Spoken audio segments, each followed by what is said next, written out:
The world of boxing is getting even more interesting. Welcome to BWTM Sports Gaming. We're going to be talking about Joseph Parker. We're going to be talking about Canelo, and we'll be talking about Fury Joshua. So if you haven't subscribed already, please do hit the subscribe button.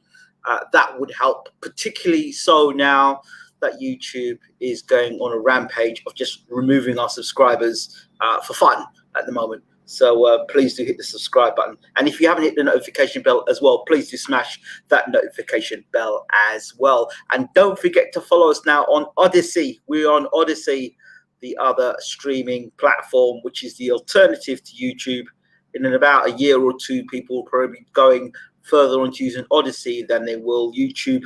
No suppression, and you're able to express your views in the way you want to express your views without the nonsense of the lack of freedom of speech which YouTube is enforcing. Anyway, moving very quickly on. Good afternoon to our viewers and listeners from around the world. Now, very quickly, Joseph Parker has decided to employ Andy Lee. Now, if Andy Lee, and I like Andy Lee, he's one of these guys in boxing I like. He seems to think before he speaks. He doesn't seem to be influenced by broadcasters. And I remember when he looked like he was going to come out of retirement when Paul Dempsey was talking his nonsense. He looked like he wanted to put a straight left hand down Paul Dempsey's throat. He didn't seem too keen on following up with the usual propaganda and BS that is within boxing and boxing punditry, which is quite happy to follow the script, even if it doesn't make sense and even if it's as biased as hell. I like Andy Lee. I liked him as a fighter. And of course, we know he spent a lot of time with Emmanuel Stewart, so that's he knows the Kronk way of boxing. So, of course, he's worked with Tyson Fury as well in that big rematch against Deontay Wilder. I think he's a cousin of Tyson Fury. So, Andy Lee having a professional boxing career himself and then being former middleweight champion of the world as a southpaw, so he knows what it's like as a professional fighter. And he seems to have a pretty good analytical brain.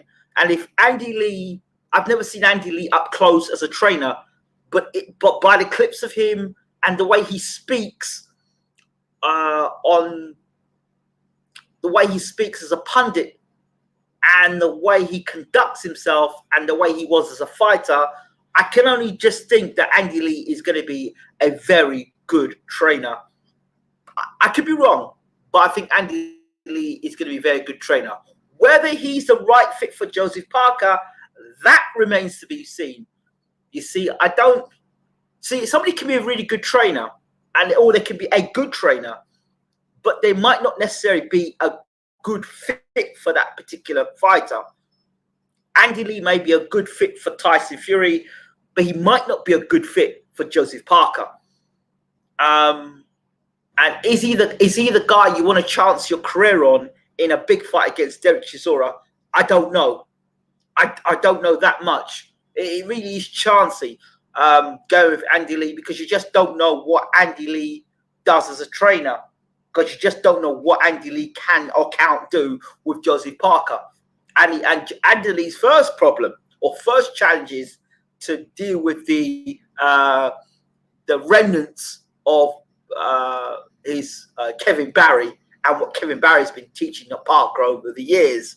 So maybe Andy Lee's way will rejuvenate Joseph Parker and will get Joseph. At this point in time, it's probably going to just be a polishing up job between now and May for the Chisora fight. If I were Parker, I'll try and swerve that Chisora fight until at least September and allow Parker to really build a relationship with Andy Lee, and then go into that, maybe take an interim fight and then fight Derek Chisora. I'd like to see that. Just like Joshua Buatsi going in now, the new trainer. And I'm so happy, two fighters that I felt and believed for the longest while needed a new trainer. They both have got new trainers. So that's the first part. They've got the new trainer. It's now the jigsaw of how that trainer works with them physically, mentally, emotionally, and spiritually, how they work together. Really important, these two new trainers, particularly with Andy Lee, because Virgil Hunter's been there before in terms of fighters that have. Usually, Virgil Hunter's with fighters who get beaten up, badly knocked out, battered, and they have to come back. That's what happens with Virgil Hunter. But with Andy Lee now, he's got with Buatsi, he's unbeaten. With Joseph Parker now and Andy Lee, I don't know how Andy Lee works with Joseph Parker. I hope and I pray that Andy Lee is every bit the trainer that I think he actually is gonna be, because he's an assistant at the moment. I hope he's gonna be every bit of the trainer that I think he is, from the experience as a fighter in the Kronk gym to working and watching Emmanuel Stewart to then working with Kronk, with Sugar Hill and all the other Kronk members, that he himself will have his own ideas and can bring about a Kronk, a post-Kronk era with as Andy Lee, and see what he can do with it. It will be interesting to see what he can do with Joseph Parker. But he'll definitely learn how to fight on the inside and the little tricks that are necessary in Joseph Parker, and may even get Joseph Parker getting knockouts again just by technical things, getting him to hold his feet where he needs to hold his feet, and getting him to fight on the inside where he needs to fight on the inside. Just polishing Parker up. But I have no doubt that Andy Lee can polish Parker up, and I have no doubt he'll be a better trainer than Kevin Barry. I've got nothing wrong. I've got nothing against Kevin Barry. I just feel that Andy Lee probably could give a little bit more insight as a former world champion himself, and also being in the Kronk gym. I think that's going to be crucial to Joseph Parker. And did I not call it myself and said that Joseph Parker, Emmanuel Stewart, would be the perfect guy for Joseph Parker? And where's he going? Not too far off, in the Kronk gym. So it's pretty good. I'm pretty happy about that. It's good to hear, and it's good to know. Yes, what's good, my brother? I hope that you're well. Now, moving on. Next up. Billy Joe Saunders, Canelo Alvarez. Is the fix already in? Well, I think the fix might already be in, because Cinco de Mayo is when Saunders fights Canelo. It's Mexican Day, or Mexican Independence, or something like that. I'm going to deeply go into the Cinco de Mayo at some point and do more research into what it really means outside of boxing. But that's a Mexican holiday, right? Now, can you imagine Billy Joe Saunders beating Canelo on points on a Mexican holiday? Really? With Canelo being the superstar and then wanting to Canelo chasing undisputed? Really? I don't see it somehow. So if Billy Joe Saunders is going out there thinking he wants fair judging, he can forget it. It's not happening, Billy. Billy Joe Saunders is not beating Canelo on a Mexican holiday. Not happening. Not happening. So we can forget that one. So Billy Joe Saunders is going to have to try and knock Canelo out. And in doing so, walks onto a big shot and gets himself knocked out. Because you have to go for the knockout, because you're not winning the fight on points. We know that as clear as day going in. He's not knocking no Canelo out. Doing what he normally does. So he's going to have to do something different. And if he thinks boxing around the ring for 12 rounds, even if he looks decent doing it, he's not getting a decision. There was a fight I watched recently. I think it was over Instagram, watching Billy Joe Saunders get hit with a right hand over the top and staggering against the ropes. And I thought,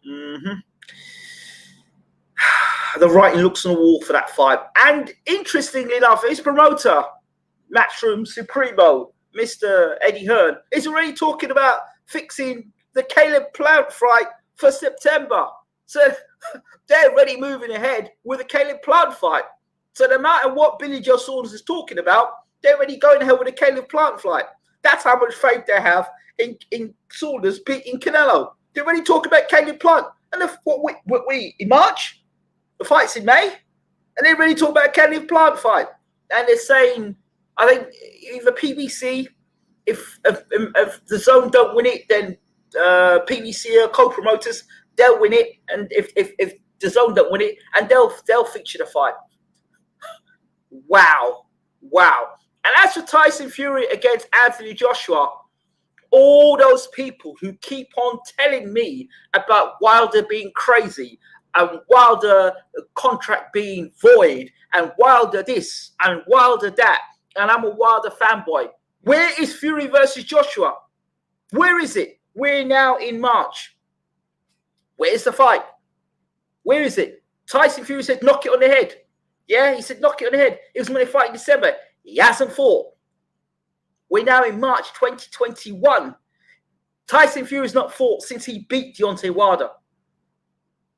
For a man who's meant to say knock it on the head, and he's got Bob Arum, and he's got Frank Warren, and Joshua's got Eddie Hearn, three of the most powerful promoters in world boxing. Little Wilder's sticking around way too long for my liking. Way too long for the crazy man Wilder to still be sticking around. So the only thing I could possibly think now is that they're ticking the clock down to this contract to actually being voided. That's the only thing I could possibly be thinking. Wilder's talking about potential fights in the future. Well, that's all he can really talk about, because if it's a legal situation, he can't really talk any more about that legal situation. So he can talk about the future, say future opponents would be Andy Ruiz and, you know, the fights he wants to have in the future. Can't really talk about the Fury fight, because if that's in his contract, or that contract is still in place, then I guess then legally he should talk about it. But we have to now stop believing the rubbish that these promoters keep telling us, because it was nearly done, nearly done, nearly done, nearly done, nearly done. And now Joshua was talking about the fight happening in June. So unless Joshua's been misinformed, we'll win March, April, May, June. Okay. Joshua want time to get into camp. He normally likes 8 to 10 weeks for a training camp. I don't know. For me, if Joshua doesn't fight Fury, then what happens with Joyce versus Usyk? What happens there? Does that fight still go ahead under the same terms on the basis that Joshua gives up his WBO title? Or does it indicate that Joshua's going to go and fight the guy in China? Because I heard a lot of talk about Joshua and this guy in China. Zoom, I think his name is. I think at some point it could have either been Tommy Brooks or Hal the Shadow Knight. One of the two guys was training that guy. I don't know which one it was, because I remember doing an interview with, I don't know if it was Brooks. It might have been Tommy Brooks that was working with him. Yeah, so those are my thoughts right there. If somebody can work out, I don't think even Colombo could work it out, how Billy Joe Saunders is going to beat Canelo on points on a Mexican holiday. The only other man that I know who's possible who could have done that is Floyd Mayweather. But he, at that time, was a far more bigger star than Canelo at the time. And there was money being raked in there from Floyd Mayweather. Canelo is now the superstar, and Billy Joe Saunders is the opponent. If Billy Joe Saunders was a superstar fighter himself with superstar drawing power, then I could possibly see that. But I don't see it somehow. Congratulations to Andy Lee getting his spot as a full-time trainer for Joseph Parker. I wish him all the best. Joshua Buatsi as well with Virgil Hunter. And yeah, I think that's about it for me. Don't forget to rate, subscribe, and leave your comments as always. This is BWTM Sports Gaming. And I think that's a wrap from me. Unless there's anything else, it's a wrap from me. Have a good day. Take care.